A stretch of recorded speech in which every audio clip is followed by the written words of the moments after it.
Have you ever stood in the mirror and asked yourself, why do I feel stuck? That hollow echo that answers back is not life, not fate, not even other people. It is the sound of you handing over your power. But you weren't born to surrender, you were born to command, and the truth is brutal yet liberating. No one is coming to save you. No hero rides in, no miracle arrives. Only one person can change the narrative. And it's the one staring back at you. The moment you accept that, you are no longer a victim, you are now something far more dangerous. You are a leader. A victim sees chaos and recoils. A leader sees chaos and recalibrates. It begins with perception. Because perception is not just how we see the world, it is the world. Two people can face the same storm. One drowns in despair, the other builds a ship. The difference is not strength, it is not intelligence. It is the way they choose to interpret and respond to their reality. When you think like a leader, you stop waiting for favorable conditions, you create them, you stop asking, why is this happening to me? And start demanding, what must I become to overcome this? That is not optimism. That is war strategy. But war is not won with brute force alone. It is won in the quiet corners of the mind where emotion battles reason. Victims act from impulse. Leaders act from clarity. You cannot control what the world throws at you, but you can control how you respond. Your emotion is a wild horse. Ride it and it takes you to power. Let it ride you and it drags you to ruin.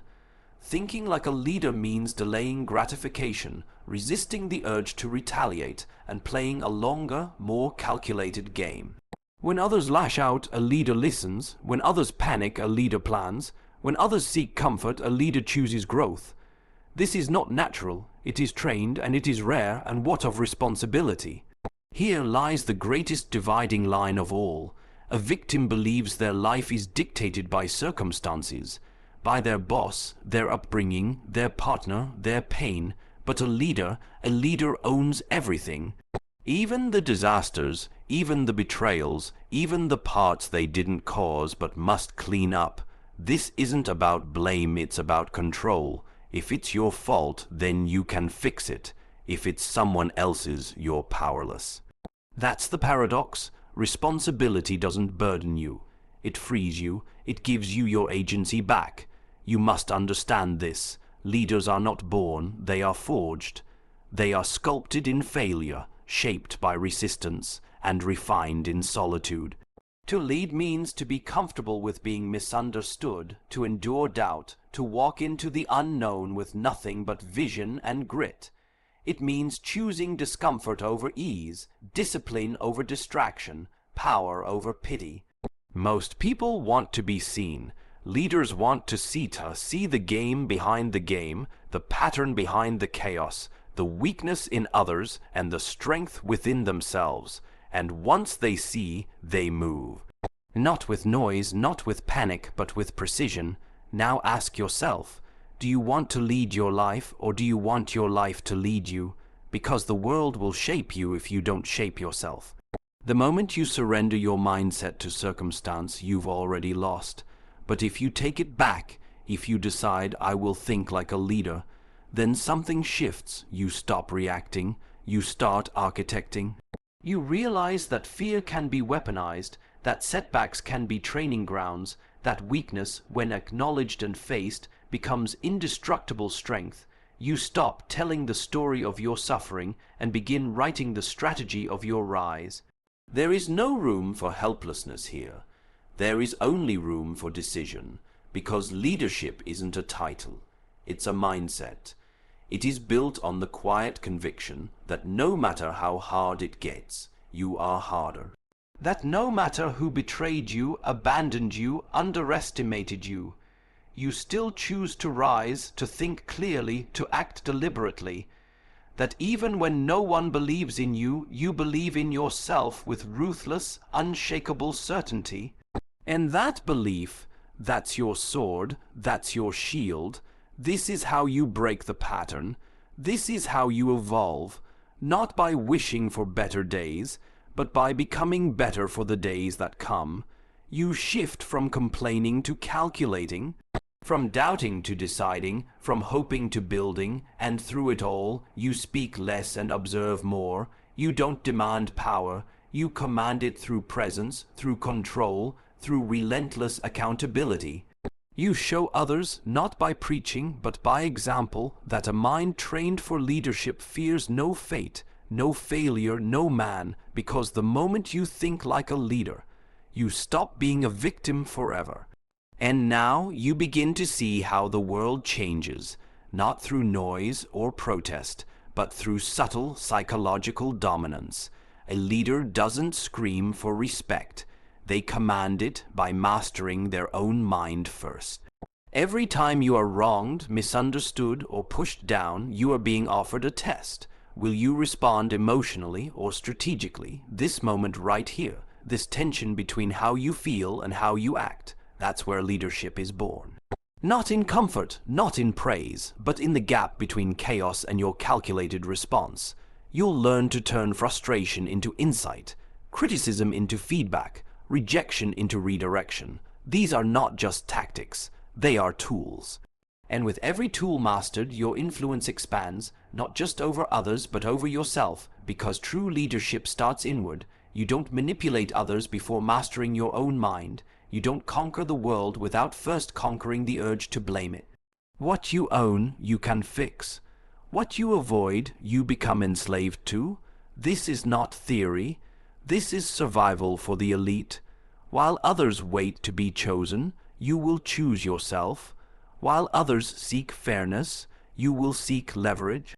And when others retreat into comfort, you will step into discomfort willingly, because that is where your future is built, not from ease, but from edge. Perception is not a passive process. It is the foundation of how a leader shapes their reality. The average person sees obstacles and interprets them as signs to stop. The leader, however, interprets them as signals to sharpen focus. The difference lies not in the external event, but in the internal narrative. What you believe about the world, about yourself, and about your place in the larger game determines the level at which you operate. This is why the victim's mind collapses under stress, while the leader's mind crystallizes under pressure. Both feel the heat, but only one forges themselves in the fire. To think like a leader, you must train yourself to interpret the chaos of life not as punishment, but as data. Every insult becomes insight. Every failure becomes feedback. Every delay becomes a demand for refinement, and this doesn't happen by chance, it happens by choice. When perception becomes intentional, clarity becomes inevitable. Leaders are not fooled by the surface of things. They see through smiles, through noise, through illusions. They've trained their minds to detect patterns where others see confusion. They know that most people live in reaction, making decisions based on distorted assumptions, fear-based thinking, and fragile egos. But a true leader dissects. They step back. They ask, what's really going on here? They understand that truth often wears a mask, and they develop the perception to unmask it. This applies not just to people, but to systems, environments, and even to themselves. A leader turns the mirror inward and questions their own motives, their biases, their automatic responses. They know that self-deception is the most dangerous form of blindness. This shift in perception also destroys the illusion of helplessness. Most people are trained to believe that life is happening to them, that their emotions, experiences, and conditions are things they must endure. But when you adopt the mindset of a leader, you begin to realize that life is happening through you. You are not just a participant, you are a creator. Your thoughts create meaning, your meaning creates action, your action shapes outcomes. This is not about delusion or arrogance, it is about strategic awareness. When you reclaim your perception, you reclaim the architecture of your world, and in that reclaiming, your power returns. Understanding perception as power is also the fastest way to separate yourself from the crowd. Most people are predictably programmed. Their perception is outsourced to media, to culture, to peer groups. They mimic what they see. They feel what they are told to feel. They live by emotional contagion, not critical evaluation. But a leader disrupts this pattern. A leader asks, what if everything I've been taught to believe about this situation is incomplete or incorrect? That question alone begins the process of intellectual liberation. Suddenly, you're not just living in the world, you're studying it. You're designing your responses, choosing your beliefs, and using your mind as a weapon, not a cage. This is where psychological leverage begins. Perception allows you to take control of narratives. Leaders know that those who control the narrative control the room, the boardroom, the battlefield, even the culture. But to control the narrative, you must first escape the one that was handed to you. You must tear apart every mental framework that keeps you small, reactive, and emotionally dependent. This is deep work. This is not motivation. This is reprogramming. The leader trains themselves to see opportunity where others see endings, to see openings in closed doors, to see strength in pressure. When they are underestimated, they smile, not because they enjoy it, but because they see its use. They see the edge it gives them. They perceive insult as camouflage, rejection as redirection, and adversity as the filter that separates the undisciplined from the elite. Perception is also the battlefield where identity is built. Every time you choose to perceive a challenge not as a curse, but as a command to level up, you rewire who you are. Leaders don't need to be told they're capable. They perceive themselves as capable. They don't need external confirmation because their inner lens has been sharpened to see possibility where others see defeat. This is why so few rise, because it requires the courage to reshape your lens even when the world reinforces your old one. It takes ruthless clarity to look at what most people avoid and say, "This is not good or bad. It just is, and now I decide what it means." This kind of thinking doesn't just create strong individuals, it creates influence. Others begin to follow those who consistently perceive with calm, strength, and foresight. In crisis, people don't gravitate to those with the loudest emotions. They look to the ones who see clearly, and that clarity, that mental precision, is what earns respect without demanding it. You don't need to shout when your vision is sharp. You don't need to convince when your perception cuts through noise. You lead not with position, but with perspective, because when you train your mind to think like this, you no longer wait for change. You become the change by seeing what others miss, interpreting it wisely, and acting before they even realize what's happening. The ability to command your actions by mastering your emotions is the quiet power that separates the average from the exceptional. When a person functions purely on emotional instinct, they become predictable, impulsive, and manipulable. They react instead of respond, lash out instead of assess, retreat instead of reposition. But the person who has trained themselves to control their emotions possesses something far greater than motivation. They hold psychological sovereignty. They are not slaves to their triggers. They do not collapse under pressure, nor are they intoxicated by praise. Instead, they operate with a deliberate, composed intensity that makes them almost untouchable. That's not coldness. That's strategic command, and it is this internal control that forms the foundation of all outward leadership. Emotions left unregulated become weapons turned inward. They distort perception, fracture clarity, and hijack behavior. Most people don't even realize when it happens because they have normalized their emotional reactions as just being human. But being human is not the same as being unaware.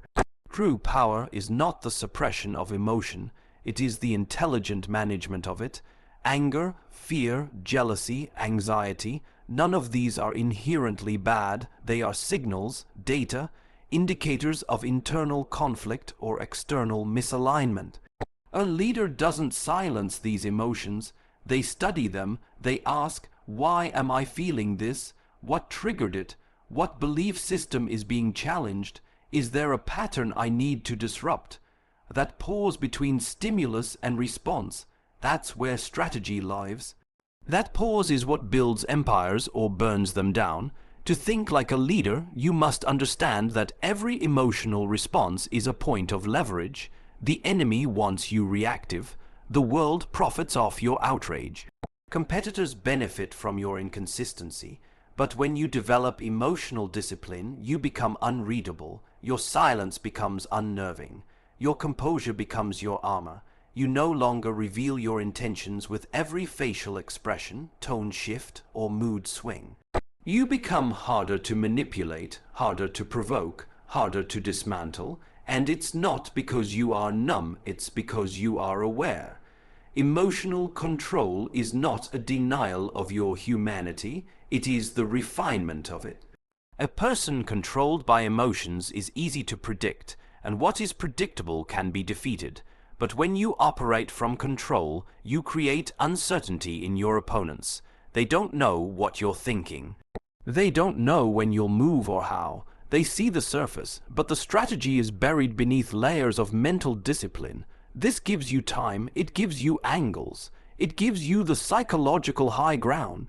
While others react in the heat of the moment, you observe, you calculate, you position yourself. You strike only when it's time, and never because you felt like it. That's how empires are built, not through rage, but through restraint. This control over action extends into every domain of life relationships, career, negotiations, and even conflict. When others operate from ego, you move with precision. When they argue to win, you listen to understand. When they raise their voice, you lower yours, not to concede, but to maintain power. Noise is weakness. Over-explaining is insecurity. The loudest person in the room is rarely the most dangerous. The one who controls the tempo, the tone, and the emotional frequency of a situation, that's the one who leads. And to control the room, you must first control yourself. Mastery of your emotions is also what gives you consistency. You don't have to wait for motivation. You don't need to feel inspired. Discipline overrides feeling. Your goals don't fluctuate based on your mood because your actions are not dictated by it.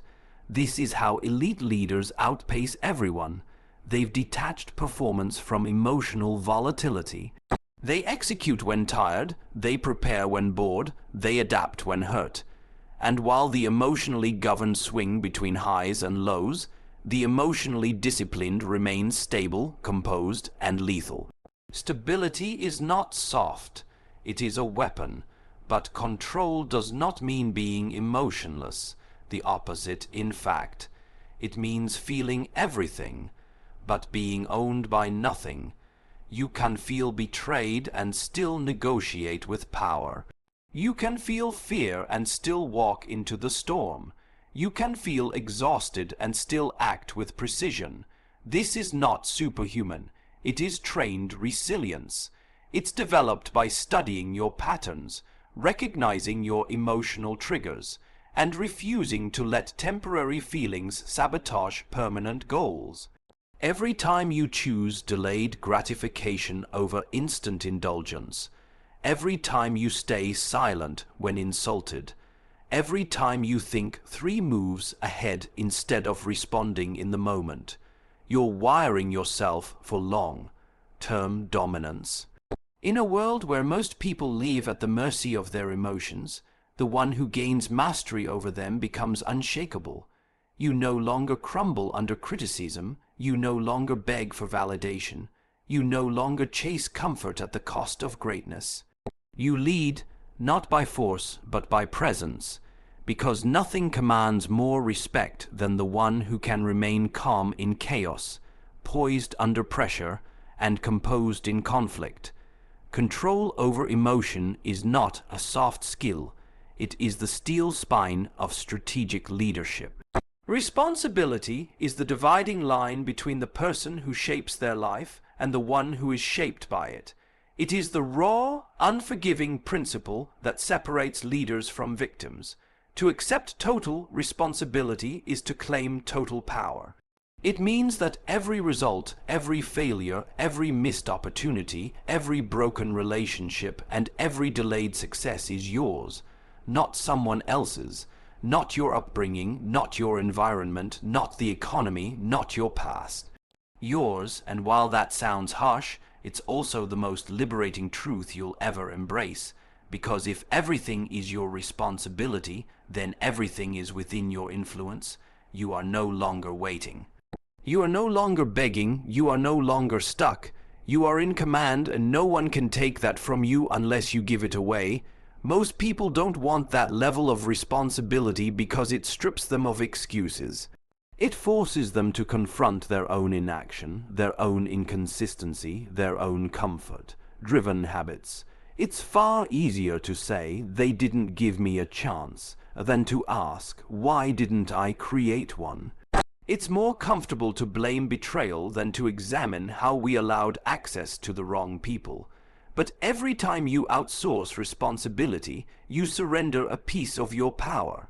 And the more pieces you give away, the more you begin to live like a victim, passive, reactive, and emotionally dependent on others to change so you can feel better. This is why many remain stuck, not because they lack talent or opportunity, but because they have never fully taken ownership of their lives. To think like a leader, you must stop waiting for someone to give you permission to change. Leaders don't wait. They initiate. They don't ask if it's fair. They ask if it's possible. They don't debate whether they deserve better. They become better. Responsibility is not a burden, it's a discipline. It's the mental toughness to look at your results and say, "This is mine and I will fix it." Even when it's not your fault, especially when it's not your fault.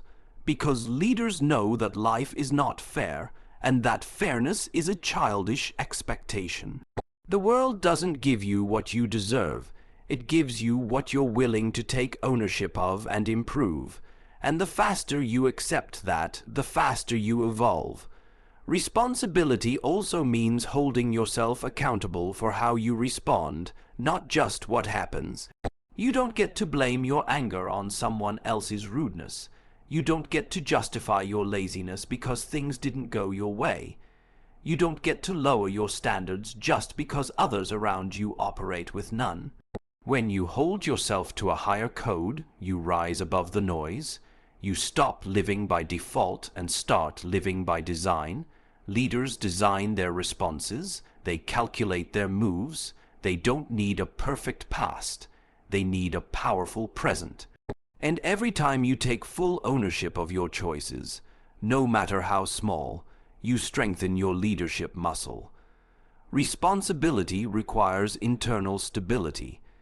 It demands that you stop relying on external validation and begin to generate your own sense of direction. A leader doesn't wait to be told what's right. They define what's right through principle, clarity, and conviction. When you live like this, your self-worth stops swinging on the approval of others. You're no longer held hostage by opinions, rejection, or praise. You move with authority because your identity is built on integrity, not convenience. The victim adapts their standards to avoid pain. The leader endures pain to uphold their standards. That is the core difference. It's important to understand that this type of responsibility is not loud. It's not boastful. It's not about pretending to be in control. It's about actually being in control. It means you take radical ownership of how you show up in the world. You don't need to be reminded of your goals. You've already internalized them. You don't need to be told what to fix. You're already aware, and when you fall short, you don't hide, you confront, you recalibrate. You grow. This internal code, this quiet self-governance, is what makes leaders untouchable. They aren't controlled by fear because they've already faced it. They aren't waiting for a better situation. They are the ones who create it. And the ripple effect is powerful. When you take responsibility for yourself, you unconsciously challenge others to do the same. You become the standard, not just the speaker. People trust those who hold themselves accountable because it's rare. In a world full of finger-pointing and excuse-making, responsibility is a kind of silent dominance.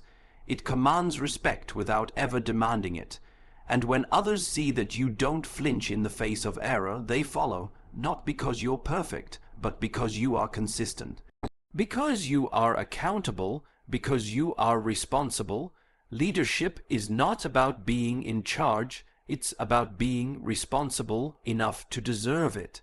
And until you reach the point where you take full ownership of your thoughts, your behavior, your relationships, and your outcomes, you will always remain a subject to circumstance, not a shaper of it. The shift is internal, the responsibility is total, and the result is unstoppable. The fourth keynote, strategic self-evolution, is the hidden engine behind every extraordinary leader. It is the deep, often invisible commitment to not merely adapt to the world, but to systematically transform the self in ways that shape the world around you. Evolution isn't passive. It doesn't happen just because time passes or experience accumulates. It happens because an individual makes a relentless, conscious decision to become something greater than their current form. This kind of transformation isn't driven by ego or external reward. It's driven by necessity. A true leader doesn't wait for crisis to force growth. They proactively break their own limits, challenge their own habits, and rebuild their identity from the inside out over and over again. Because they know stagnation is regression in disguise. To live in strategic self-evolution means treating your mind, behavior, and character as weapons under constant refinement. You examine your weaknesses not to justify them, but to dismantle them. You identify patterns of fear, procrastination, or overreaction, not with shame, but with the mindset of a tactician. You do not flinch at your flaws, you dissect them like a surgeon. And in doing so, you create a process for becoming the version of yourself who can solve higher-level problems, command deeper respect, and withstand greater pressure. Most people try to achieve goals with the same mindset, routines, and beliefs that created their current limitations. A leader understands that to operate at a higher level, they must become a higher-level operator. That means shedding outdated mental frameworks, eradicating passive habits, and replacing comfort-driven reflexes with strategic decisions. Self-evolution requires brutal honesty. You can't evolve if you're lying to yourself. You can't become sharper if you're defending your dull edges. This is where most people stop, because growth demands exposure. It forces you to face your own immaturity, your hidden insecurities, your mental shortcuts, your emotional laziness. It strips away the image you've built and challenges you to build substance instead. But the leader welcomes that discomfort because they understand the game. The more exposed you are to truth, the more dangerous you become in a world built on denial. While others hide behind stories, the leader rewrites theirs. Not with fantasy, but with action. The process is ruthless, but it is also deeply rewarding. When you live in strategic evolution, you never wake up wondering who you are. You are constantly defining and refining that answer through effort, through sacrifice, and through vision. You don't chase clarity from outside. You create it by acting in alignment with your next level self even before you fully become them. This is the paradox of true change. You must behave like the leader before you are one. You must think like the stronger version of you before you feel like them. Emotion follows action, confidence follows integrity, identity follows discipline. It's not fake, it's foresight. You step into the future you, not by waiting to feel ready, but by forcing your habits, language, and mindset to rise to that standard now. Evolution also means being immune to stagnation. Many reach a certain point of success or skill and then plateau. They grow comfortable. They protect what they've gained instead of pushing for what they're still capable of becoming. This is the death of leadership. Leaders aren't addicted to success. They're addicted to sharpening. Their growth is never optional. Every environment they step into becomes a mirror. Am I still effective here? Am I slipping? Have I become lazy with my words, dull in my thoughts, average in my effort? This self-auditing is continuous and unforgiving. It's not because they're insecure, it's because they refuse to let past achievements dull their edge. What most people call change is usually just temporary modification based on fear or pressure. But strategic self-evolution is different. It's internalized. It is embedded in the leader's code, even when no one is watching, even when there's no reward. Even when the world claps for the old version, they kill it off and rebuild a stronger one. Because they know the reward is not applause, it's power. Power over themselves, power over their decisions, power over their narrative, and that power compounds year after year until what once required effort becomes instinct, what once seemed elite becomes baseline, what once broke them now sharpens them. That is evolution. But self-evolution also requires flexibility. A leader is not stubborn in identity. They are anchored in principle, but fluid in form. They know when to pivot, when to adjust, when to let go of strategies or beliefs that no longer serve the mission. This is not weakness. It is adaptability, which is the highest form of intelligence in chaos. When the world shifts, the evolved leader shifts with it, not in reaction, but in mastery. They do not resist change. They engineer it from within. In the end, strategic self-evolution is the secret behind every move that looks effortless, every moment of clarity under pressure, every decision made without hesitation. It's the product of thousands of unseen battles, mental, emotional, and behavioral, won quietly in solitude. While others wait for permission to grow, the leader forces the evolution, and they do it daily because they know the truth that most fear to face. You are either evolving or becoming obsolete.